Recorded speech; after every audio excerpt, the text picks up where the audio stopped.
ইফতারের সময় তিনটি খাবার খেলে আপনার কিডনি নষ্ট হয়ে যাবে, যা প্রমাণ করেছে আধুনিক বিজ্ঞান।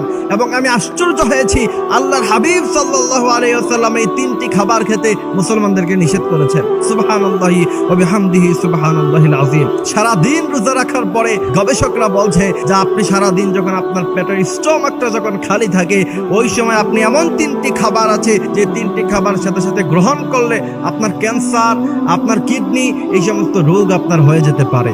তার মধ্য থেকে গবেষকরা বলছে প্রথম নাম্বার হচ্ছে প্রচন্ড পরিমাণে গরম খাবার। আপনি যদি ইফতারের সময় আপনি যদি খেয়ে নেন, পেট একদম খালি আপনার, ওই সময় যদি আপনি প্রচন্ড গরম খাবার আপনি গ্রহণ করেন, অবশ্যই আপনার কিডনিতে সমস্যা হতে পারে, আপনার খাবারের হজমে সমস্যা হতে পারে, ক্যান্সার, আলসার, এই সমস্ত রোগগুলি আপনার হয়ে যেতে পারে। এই জন্য আল্লাহর হাবিব সাল্লাল্লাহু আলাইহি ওয়াসাল্লামের ব্যাপারে হাদিস এসেছে যে নবী করিম সাল্লাল্লাহু আলাইহি ওয়াসাল্লামের সামনে খাবার উপস্থিত করা হলো, প্রচন্ড গরম খাবার, যতক্ষণ না পর্যন্ত খাবার ঠান্ডা হলো ততক্ষণ পর্যন্ত আল্লাহ রাসূল খাবার খায় নাই। এজন্য গরম তেল থেকেই আপনি আলুর চপ পেঁয়াজ উঠাইছেন, গরম বিরিয়ানি মাত্র উঠাইছেন, এখন আপনি ইচ্ছা মতো এগুলি গরম খাবার আপনি খেয়ে ফেললেন। যদি আপনি নিয়মিত এমনটা করেন, গবেষকরা বলছে যে আপনার কিডনি সমস্যা হয়ে যেতে পারে, কিডনি ড্যামেজ হয়ে যেতে পারে। দ্বিতীয় নাম্বার হচ্ছে আল্লাহর হাবিব সাল্লাল্লাহু আলাইহি ওয়াসাল্লাম এমন একটি খাবার খেতে নিষেধ করেছেন যে খাবারটি খেলে রহমতের ফেরেশতারা আপনার থেকে দূরে সরে যায়, এবং সেই খাবারটি খেয়ে মসজিদে আসতে নিষেধ করেছেন মুহাম্মদ সাল্লাল্লাহু আলাইহি ওয়াসাল্লাম। সেই খাবারটি হচ্ছে পেঁয়াজ। পেঁয়াজের গন্ধ, এটা এমন একটি গন্ধ যেটা ফেরেশতারা সহ্য করতে পারে না। এজন্য আল্লাহর হাবিব কখনো তিনি কাঁচা পেঁয়াজ খেতেন না, এবং খেলেও তিনি মসজিদে আসতেন না ওই সময়টাতে।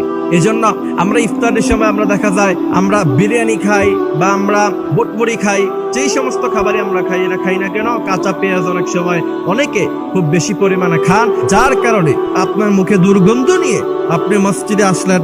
মা বোনেরা, আপনি ইফতারের সময় প্রচুর পরিমাণে কাঁচা পেঁয়াজ খেয়ে নামাজে দাঁড়ালেন, আপনার সে নামাজ আল্লাহ তাআলা কবুল করবে না। এজন্য কাঁচা পেঁয়াজ আমরা খাবো না। তৃতীয় নাম্বার যে খাবারটা আমরা খাবো না, সেটা হচ্ছে বিশেষ করে ইফতারিতে খালি পেটে আমরা বাসি খাবার খাবো না। আল্লাহর হাবিব সাল্লাল্লাহু আলাইহি ওয়াসাল্লামের গোটা লাইফ স্টাইলটা ছিল তিনি পিওর খাবার, তাজা খাবার গ্রহণ করতেন। বাসি খাবার আল্লাহর হাবিব সাল্লাল্লাহু আলাইহি ওয়াসাল্লাম গ্রহণ করতেন না। গবেষকরা বলছে খাবার যখন বাসি হয় সেখানে ব্যাকটেরিয়া আসে, সেখানে জীবাণু আসে, পোকামাকড় ধরে। এই সমস্ত খাবার যদি আপনি খান, অবশ্যই আপনার কিডনি ড্যামেজ হতে পারে, আপনার আলসার হতে পারে, আপনার ক্যান্সারের মতো রোগ হয়ে যেতে পারে। এজন্য বাসি খাবার আবার অনেকের পছন্দের খাবার।